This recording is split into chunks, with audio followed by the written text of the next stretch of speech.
Hello everyone, आप सभी का स्वागत है मेरे यूट्यूब चैनल में। देखो यार, आज मैं बात करने जा रहा हूँ हंटर इंटू हंटर नाम की सीरीज़ की, जो एक एनिमे सीरीज़ है। अगर आप एनिमे सीरीज़ के सबसे बड़े दीवाने हैं तो आपके लिए ये सीरीज़ एक बहुत बढ़िया एक्सपीरियंस हो सकती है, बिकॉज ये जो सीरीज़ है ये ज़्यादातर एनिमे लवर्स के लिए काफ़ी ज़्यादा यूनिक है। ये सीरीज़ के अभी तक 6 सीजन्स रिलीज हो चुके हैं और शायद से इसके 7वें सीजन की भी अभी तक प्लानिंग चल रही है, जहाँ पर इसका 7वां सीजन आई थिंक 2020 या 2021 में रिलीज होगा इन इंग्लिश डब। अगर आप इस सीरीज़ को देखना चाहते हो तो उसके लिए आपको नेटफ्लिक्स की मेंबरशिप लेनी पड़ेगी, बिकॉज नेटफ्लिक्स में ये पूरा सीजन अवेलेबल है। नहीं तो आप सेफली टोरेंट से भी डाउनलोड कर सकते हो। ये जो सीरीज़ है इसका पहला सीजन कम से कम एपिसोड 26 तक है, लेकिन एपिसोड 26 को अगर मैं एक्सप्लेन करने जाऊँ, मतलब 26 एपिसोड्स अगर मैं आप सभी को एक्सप्लेन करने जाऊँ तो शायद से मुझे 1-2 घंटा लग सकता है, बिकॉज इस पूरे एनिमे सीरीज़ में इतना सब कुछ है कि सही में आपको मज़ा आ जाएगी। सो इसी वजह से मैंने ये डिसाइड किया है कि मैं आज आपको एपिसोड 1 से लेकर 12 तक की इन्फॉर्मेशन दूंगा। सो बिना गया वीडियो को स्टार्ट करते हैं। कहानी की शुरुआत में हमें गॉन नाम के एक लड़के से मुलाकात होती है जो हंटर बनना चाहता था। एक्चुअली हंटर जो है वो एक ग्रुप की तरह है, जहाँ पर ये जो ग्रुप था ये ज़्यादातर काफ़ी ज़्यादा ताकतवर और काफ़ी ज़्यादा डिजर्विंग लोगों को चुना जाता था इस ग्रुप में। और ये जो ग्रुप के लोग थे इन्हें काफ़ी सारे पैसे दिए जाते थे और उसके साथ इनकी इज्जत भी काफ़ी ज़्यादा बढ़ जाती थी। अब यहाँ पर गॉन जो था वो हमेशा से हंटर बनना चाहता था, इसी वजह से वो हमेशा ट्रेनिंग कर रहा था कि मैं हंटर बन जाऊँ। अब यहाँ पर एक दिन वो ट्रेनिंग करते वक्त उसे मतलब एक एग्जाम पास करनी थी इस हंटर बनने के लिए, और इस एग्जाम को पास करने के लिए उसे अपने गाँव की एक बहुत बड़ी डॉल्फिन को पकड़ना था। एक्चुअली इस एग्जाम में बैठने के लिए उसे एक एंट्रेंस टेस्ट पास करनी पड़ती थी, और इस एंट्रेंस टेस्ट के अनुसार आपको कौन से ना कौन से बड़े से जीव को पकड़ के वहां पे भेजना पड़ेगा, जहां पर इस जीव को भेजने के बाद आपके लिए एक शिप आएगी जो आपको लेकर उस एग्जाम सेंटर की तरफ जाएगी, जहां पर गॉन ने पूरी शिद्दत के साथ उस बड़े से जीव को यानी एक गॉडफादर व्हेल को पकड़ने का ट्राई किया था, जहां पर वो इस ट्रायल में सक्सीड भी हो गया।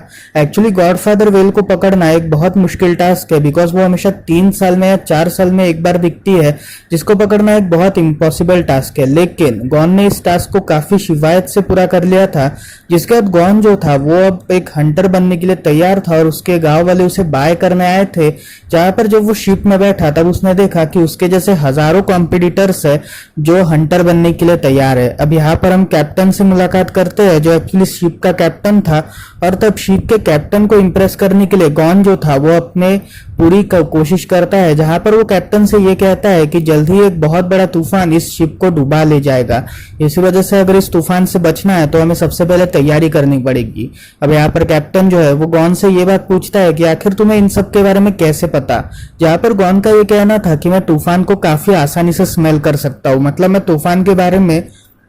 काफी आसानी से जान सकता हूँ, जहां पर मुझे ये बात जरूर पता चलेगी कि तूफान कौन से साइड से और कहां से आने वाला है और कैसे आने वाला है। अब यहाँ पर गॉन की ये भविष्यवाणी यानी ये प्रेडिक्शन सच्ची निकली, जहां पर एक बहुत बड़ा तूफान आया था, और इस तूफान में कैसे तो भी करके कैप्टन ने अपना कंट्रोल जमाया था। और जब वो अपने लॉबी में आता है जहां पर सारे कॉम्पिटिटर्स थे, उसमें से काफी सारे कॉम्पिटिटर्स बेहोश हो चुके थे या मर चुके थे, लेकिन बचे थे सिर्फ 3 कॉम्पिटिटर्स। सबसे पहले कॉम्पिटिटर थे गॉन, दूसरे कॉम्पिटिटर का नाम था लॉरिन, और तीसरे कॉम्पिटिटर का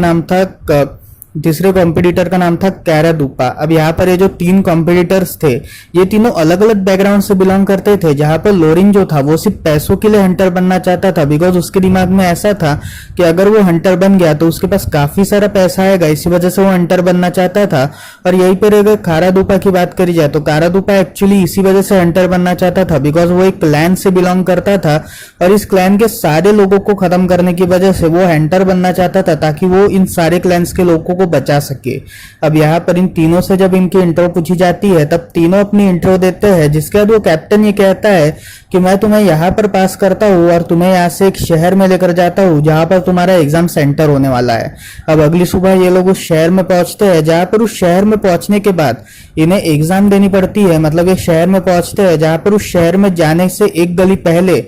एक एग्जाम वाला इनके पास आता है, जहां पर इनकी मल्टीपल चॉइस क्वेश्चंस की एग्जाम होती है। अब यहाँ पर ये तीनों मल्टीपल चॉइस की तैयारी कर रहे थे, जहां पर जो क्वेश्चनर था वो इनसे ऐसे सवाल करने वाला था जो शायद से काफी ज्यादा हार्ड थे, और उस वजह से इन सवालों को आंसर करना एक मुश्किल टास्क था। लेकिन अचानक से एक चौथा शख्स वहां पे आ जाता है जो एक कॉम्पिटिटर था जो इन सभी का पीछा कर रहा था, और तब ये जो कॉम्पिटिटर था एक क्वेश्चनर उस कॉम्पिटिटर से सवाल करता है, जहां पर वो कॉम्पिटिटर से ये सवाल करता है कि अगर सपोज एक इवल स्पिरिट तुम्हारे पास आए और तुम्हारी माँ और तुम्हारे गर्लफ्रेंड इन दोनों में से किसी को ले जाए, मतलब इन दोनों को एक साथ ले जाए, तो तुम किसे बचाने में पहला प्रेफरेंस दोगे? तो उस कॉम्पिटिटर ने कहा कि मैं अपनी माँ को बचाने का पहला प्रेफरेंस दूंगा, बिकॉज उसी ने ही मेरे को जन्म दिया है और मैं लवर को दूसरा भी ढूंढ सकता हूँ। जिसके बाद वो क्वेश्चनर उसे वहां से जाने देता है और तब बारी थी इन 3 लोगों की। अब यहाँ पर इन 3 लोगों से ये सवाल पूछा गया था कि अगर तुम्हारा बेटा या बेटी दोनों को अगवा किया जाए और उसे ऐसा तुम्हें कहा जाए कि तुम्हें उनमें से किसी एक को बचाना है, तो तुम किसे बचाओगे? अब यहाँ पर कारादूपा को ये बात पता चल गई थी कि अगर इस क्वेश्चनर को कोई भी आंसर नहीं दिया जाए और अगर इसे साइलेंटली किया जाए तो काफी ज्यादा आसान होगा और यह हमें पास भी करवा देगी। लेकिन लेरॉन जो था वो काफी ज्यादा नाराज हो चुका था, लेकिन फिर भी वो अपने ईगो की वजह से आंसर नहीं करता और उसे साथ साथ रॉन को भी इस बारे में पता चल गया था कि ये सब एक ट्रिक है जो इन सभी के साथ खेली जा रही है। अब यहाँ पर वो 5 सेकंड का टाइम देती है, जहां पर 5 सेकंड में कोई भी आंसर नहीं देता, जिसकी वजह से ये तीनों पास हो जाते हैं। अब यहाँ पर लॉरिन आउट ऑफ क्यूरियोसिटी ये सवाल पूछता है कि आखिर वो चौथे बंदे का क्या हुआ, जहां पर कारादूपा उससे ये कहता है कि वो जो चौथा बंदा था उसे गलत रास्ता बताया गया था और वो मरने ही वाला है। अब यहाँ पर जो क्वेश्चनर थी वो उन्हें सही रास्ता बताती है और उस सही रास्ते को फॉलो करते वक्त ये जंगल की तरफ पहुंचते हैं, जहां पर इस जंगल में इन्हें एक झोपड़ी दिखती है और इस झोपड़ी के अंदर कुछ लोग मरे हुए थे, मतलब एक हस्बैंड और वाइफ। एक हस्बैंड गायब था और उसकी वाइफ को कोई मॉन्स्टर किडनैप करके लेकर गया था, जहां पर कारादूपा और गॉन ये दोनों उस मॉन्स्टर का पीछा करते हैं और वही लेरॉन जो था वो उसका इलाज करता है। जहां पर वो उसका इलाज करे जा रहा था और यहाँ पे गॉन और कारादूपा ये दोनों उस मॉन्स्टर से लड़ रहे थे, जहां पर कारादूपा और गॉन ने मिलकर एक मॉन्स्टर को खत्म कर दिया था और उससे उसकी वाइफ को छुड़ा लिया था, जहां पर उसकी वाइफ को वो घर पे छोड़ के आए। जिसके बाद गॉन जो था उसने एक मॉन्स्टर को मारा था, लेकिन अचानक से एक दूसरा मॉन्स्टर उसके पास आ गया था जो एक्चुअली पहले मॉन्स्टर की तरह ही दिखता था। अब यहाँ पर गॉन जो था वो उसे 1 सेकंड में पहचान लेता है कि ये दूसरा मॉन्स्टर है, जिसकी वजह से वो भी काफी ज्यादा परेशान था और हैरान था कि आखिर इसने मुझे पहचान कैसे लिया। और तो गॉन ये कहता है कि मेरे अंदर ताकत है कि मैं किसी को भी आराम से पहचान लेता हूँ। और यहीं पर हमें ये बात पता चलती है कि गॉन की एक्चुअल ताकत उसकी तेजी है। वो इतना ज्यादा तेज है कि उसकी तेजी से compete करना शायद से किसी और को जमेगा ही नहीं। अब यहाँ पर ये मॉन्स्टर और उसके साथ साथ जो हस्बैंड वाइफ थे वो एक्चुअली हस्बैंड वाइफ नहीं थे, बल्कि वो एक बहन भाई थे, जहां पर वो उस मॉन्स्टर के बेटा बेटी थे। ये चारों लोग उनसे काफी ज्यादा खुश हो जाते हैं और ये तीनों उन्हें अगले राउंड में पहुंच जाते हैं, जहां पर मेन एग्जाम होने वाली थी। अब यहाँ पर अगले राउंड में जाने के बाद जो नेविगेटर वाला बेटा था जो एक्चुअली उनको नेविगेट कर रहा था, वो उन्हें मेन हॉल में लेकर जाता है, जहां पर एक काफी सारे कॉम्पिटिटर्स देखते हैं जिनकी संख्या कम से कम 500 की थी। अब यहाँ पर इन 500 में से 365 जो थे वो दूसरे फेज में जाने वाले थे और तीसरे फेज में 155 और मतलब तीसरे फेज में 155, दूसरे फेज में 50 और पहले फेज मतलब चौथे फेज तक आते आते इनकी संख्या 33 से 34 होने वाली थी। इसी वजह से इन सभी को ये कंपटीशन जीतना था और इन 500 लोगों के बीच में इन सभी को खड़ा उतरना था, जिसमें हम ये देखते हैं कि गॉन और ये बाकी जो 2 लोग थे ये तीनों अपने अपने टीममेट से मिलते हैं, जहां पर गॉन की एक लड़के से दोस्ती हो जाती है। अब ये जो लड़का था इसका नाम था कीलस, और कीलस जो था वो एक्चुअली एक असैसिन का बेटा था, जहां पर उसे असैसिन ट्रिक्स के बारे में काफी ज्यादा जानकारी थी। अब यहीं पर इनके फेज 1 की एग्जाम चालू होती है, जहां पर फेज 1 का जो एग्जामिनर था वो इन्हें 80 किलोमीटर तक भगाता है और इसी 80 किलोमीटर तक भगते भगते ये लोग दूसरे फेज में मतलब ये लोग पहले ही फेज के दूसरे राउंड में पहुंच जाते हैं, जहां पर इस दूसरे राउंड में इन्हें सब कुछ धुंधला कर सारे जानवर इन पर अटैक करेंगे। अब यहाँ पर इनके पहले फेज के पहले राउंड में कम से कम 100 से 150 लोग आउट हो चुके थे, जहां पर वो काफी ज्यादा थक गए थे और बाकी बचे जो लोग थे वो सारे पास हो गए थे। अब यहाँ पर इसी पास के चक्कर में मतलब इसी पासिंग के खेल में जहां पर ये सभी लोग भाग रहे थे, तब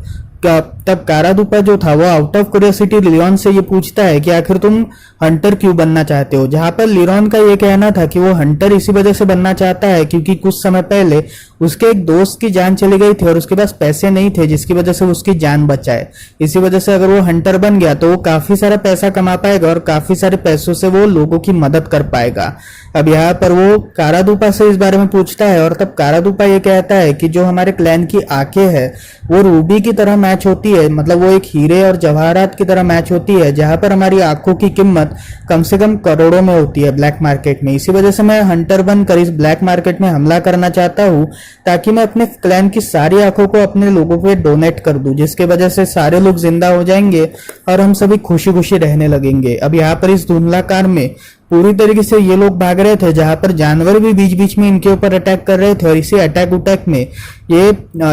उटैक में जॉन, काइलस और उसके साथ साथ कारादूपा और लेरॉन ये सारे दूसरे फेज में पहुंच जाते हैं, जहां पर इस दूसरे फेज में इन्हें कुकिंग करनी थी। अब यहाँ पर इनकी जो कुकिंग थी, इन्हें मतलब कम से कम 150 प्लेयर्स बचे थे, जिसमें से 50 प्लेयर्स को सिलेक्ट किया जाने वाला था और इन 50 प्लेयर्स को ही आगे चल के 24 प्लेयर्स में बदलना था, जहां पर 150 प्लेयर्स जो थे वो अगले राउंड में पहुंच चुके थे और इस अगले राउंड में इन्हें कुकिंग करनी थी। बिकॉज जो वहां के हंटर एग्जामिनर्स थे वो एक ग्राउंडमेंट हंटर थे, जहां जो ज्यादातर खाना वगैरह और उसके साथ ज्यादातर किचन वगैरह का एक्सेसरीज देखा करते थे। अब यहाँ पर इनकी जो टेस्ट थी, इन्हें पिग का मतलब एक पिग का मांस को पकाना था और उसे एग्जामिनर्स को खिलाना था, जहां पर ये एग्जामिनर्स को खाकर काफी ज्यादा उन्हें टेस्ट की अनुभूति देनी थी। इसी वजह से ये सारे लोग उन पिग्स को ढूंढते हैं, जहां पर उन पिग्स को मारने के बाद ये सारे उन पिग के मांस को जलाते हैं और एग्जामिनर को सर्व करते हैं, जहां पर एग्जामिनर हर एक के मांस को गालियां दे रही थी और उसी के साथ हर एक के मांस को फेंके जा रही थी। और तब हर एक लड़का फेल हो गया था, जिसकी वजह से जो इस हंटर गेम के यानी जो हंटर प्रतियोगिता के जो चेयरमैन थे उन्हें खुद को यहाँ पर आना पड़ा, जहां पर उस हंटर प्रतियोगिता के चेयरमैन ने ये पूरा मामला सॉर्ट आउट किया और इन्हें एक और टास्क दिया, जहां पर इनको ऐसा करना था कि इन्हें एक को यानी एक बॉइल्ड एग को पकाना था और उस एग को करने के लिए इन्हें अपने ट्रेनर की बात सुननी थी, जहां पर जो एग्जामिनर थी वो इन्हें उस एग की तरफ लेकर जाती है, जहां पर ये जो एग था ये स्पाइडर का एग था और इस स्पाइडर के एग को इन्हें बॉईल कर खाना था। और तब ये जो स्पाइडर का जो जाला था ये कंप्लीटली हल्का था और अगर इससे हमने एग को ले लिया तो ऊपर से तूफान आएगा, ऐसा एग्जामिनर का कहना था। इसी वजह से जोश में 2-3 बंदे नीचे कूद गए थे, लेकिन एग्जामिनर का ये कहना बचा था कि ये जो तूफान है ये वंस इन अ वाइल आता है, जिसकी वजह से तुम्हें काफी होशियार होना पड़ेगा। और तब ये 2-3 लोग गिर जाते हैं, जिसके बाद हम गॉन को देखते हैं और उसकी टीम को, जो एक्चुअली कूद गई थी और उनके पीछे काफी सारे लोग कूद चुके थे और इस चारों में से कम 10-15 लोग नीचे गिर गए थे। और ये जो चारों लोग थे, मतलब जो ये चारों लोग और बाकी के जो 30-40 लोग थे, ये सारे बच गए थे, जहां पर ये सारे गॉन के तूफान के इशारे का इंतजार कर रहे थे। और तब गॉन ने सूंघ के बता दिया था कि तूफान आने वाला है और तभी ये सारे एग्स को कलेक्ट करते हैं और इन सारे एग्स को कलेक्ट कर 50 लोग सिलेक्ट होते हैं। अब यहाँ पर इन 50 लोगों को एक और जगह पे यानी तीसरे फेज में ले जाने से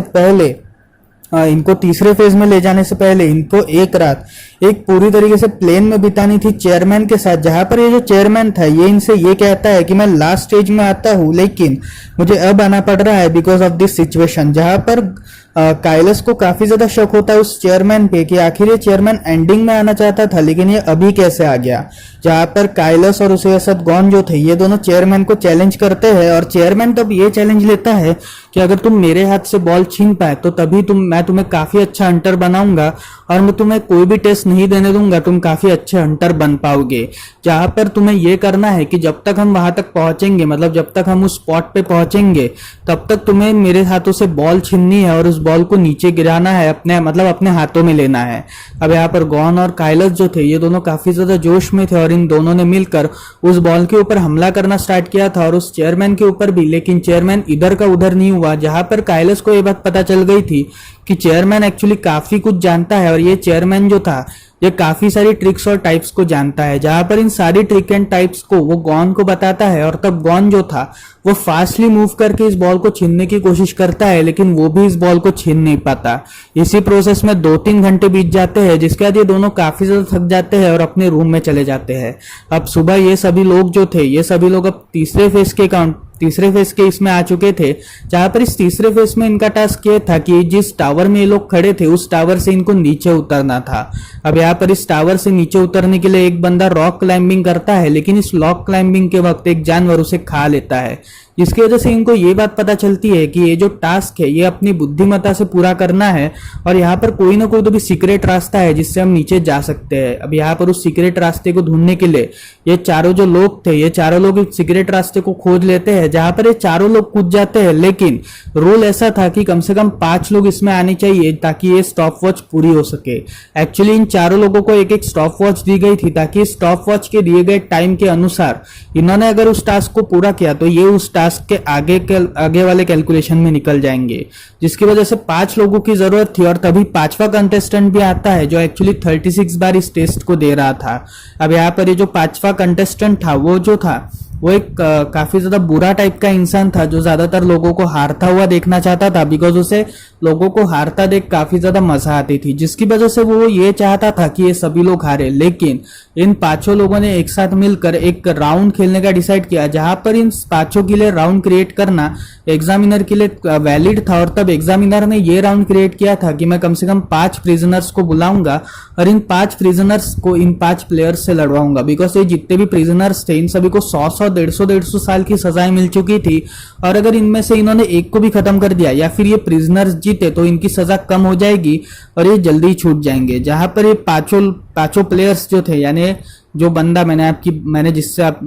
जिसकी बात की, दूसरा गॉन, तीसरा था काइलस, चौथा था कारादूपा और चौथा था लियोन, मतलब 5वां था लीरन। ये सभी लोग उस मैदान में पहुंचते हैं जहां पर उन 5 प्रिजनर्स में से एक प्रिजनर जो था वो एक ताकतवर प्रिजनर था और वो उस बंदे को बुलाता है जो एक्चुअली पूरा टाइप का बंदा था, उसे बुलाता है फाइटिंग के लिए। अब यहाँ पर मैच जीतने वाले को मैच वही जीतेगा जो पहले मरेगा, जिसकी वजह से जो बंदा था वो काफी ज्यादा डर जाता है उसकी बॉडी देखकर, इसी वजह से वो स्टार्टिंग में ही गिव अप कर देता है। और तब दूसरे शख्स की बारी आती है गॉन की। अब गॉन जो था जब वहां पे पहुंचता है तब उसका जो दूसरा प्रिजनर था उसे ये टास्क देता है कि मैं तुम्हें 2 कैंडल्स दूंगा और इन 2 कैंडल्स में से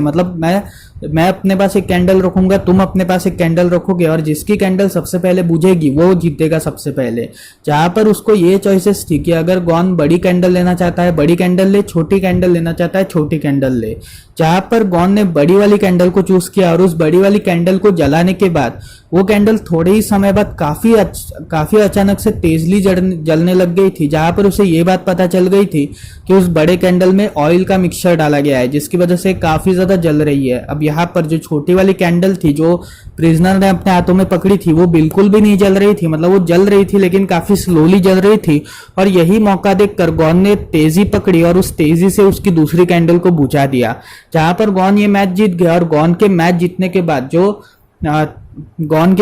के बाद अब लीरन की बारी थी, जहां पर लीरन जो था उसे वहां पे जाना था और लीरन की बारी थी, जहां पर लीरन के लिए एक बेटिंग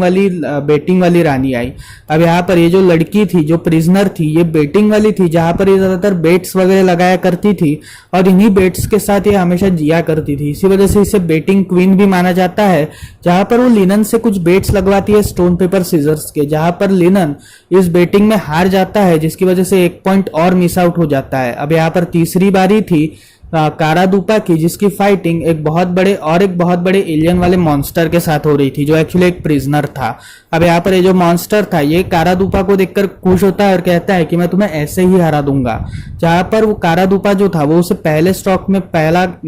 स्टॉक से बचता है, जहां पर जो मॉन्स्टर था वो उसे अपनी बैक का एक टैटू दिखाता है। अब ये जो टैटू था ये एक कल्ट ग्रुप का था जिसका नाम था स्पाइडर्स, और स्पाइडर्स ग्रुप में जो भी कोई ऐड होता है वो एक बहुत बड़ा क्रिमिनल और उसके साथ बहुत बड़ा मास मर्डरर बन जाता है, जिसकी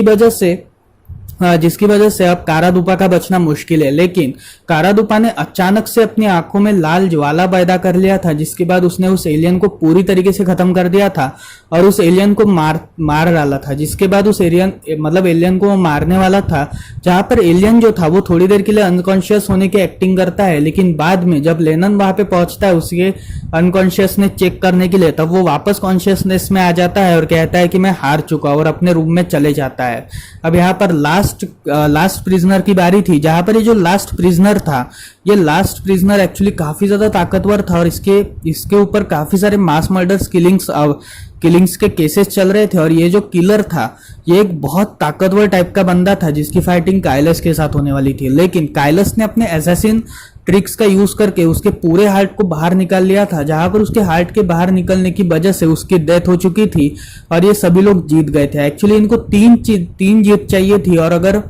मतलब इनको 3 जीत चाहिए थी, जहां पर अगर ये 3 बार जीत गए तो शायद से ये काफी अच्छी तरीके से खेल पाएंगे और ये फेज 4 में एंटर हो पाएंगे, जहां पर इन सभी को कम से कम 50 घंटे रुकना था, बिकॉज 50 घंटे रुकने के बाद ही इनको एंट्री मिलेगी। अब यहाँ पर धीरे धीरे फेज 4 के लिए 2-3 प्लेयर्स ऐड होना शुरू हो चुके थे, जहां पर सारे प्लेयर्स आ चुके थे लगभग, लेकिन जो बाकी बचे 5 प्लेयर्स थे जो एक्चुअली ये 5 लोग फंसे हुए थे, ये प्लेयर्स आना बाकी थे, जहां पर इन्होंने अपने 50 घंटे जहां पर इन्होंने अपने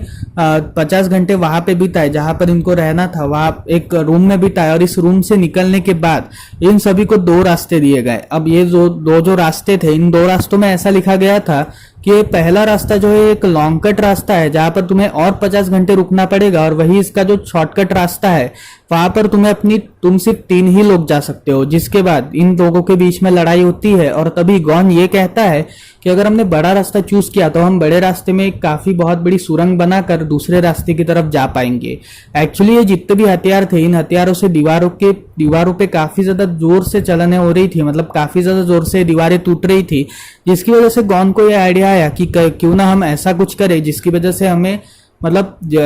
से हम हारे भी ना और उसी के साथ किसी को भी अपनी जान ना गंवानी पड़े। जिसके बाद ये सभी लोग गॉन के आइडिया की तारीफ करते हैं और पहले रास्ते में जाते हैं जो 3 मिनट का था, और उस रास्ते में जाने के बाद ये सभी लोग फेज 4 में पहुंच जाते हैं, जहां पर फेज 4 में 24-25 लोगों की एंट्री हो चुकी थी और यहीं पर ही इसका 12वां एपिसोड खत्म होता है। सो ये थे इसके 12 एपिसोड्स की पूरी स्टोरी। आपको कैसी लगी मुझे कमेंट सेक्शन में जरूर बताएं। अगर आपने इस सीरीज को देखा होगा तो फिर आप सभी मुझे कमेंट सेक्शन में ये भी बताएं कि ये सीरीज कैसी है, बिकॉज मुझे तो अभी ये सीरीज काफी ज्यादा पसंद है और ये सीरीज काफी ज्यादा यूनिकनेस से भरी हुई है। और मैं ये एडवाइस दूंगा, अगर आप एक एनिमे लवर है तो आपके लिए ये सीरीज एक बहुत अच्छा गिफ्ट हो सकती है। सो मिलते हैं अगली वीडियो में, तब तक के लिए बाय बाय।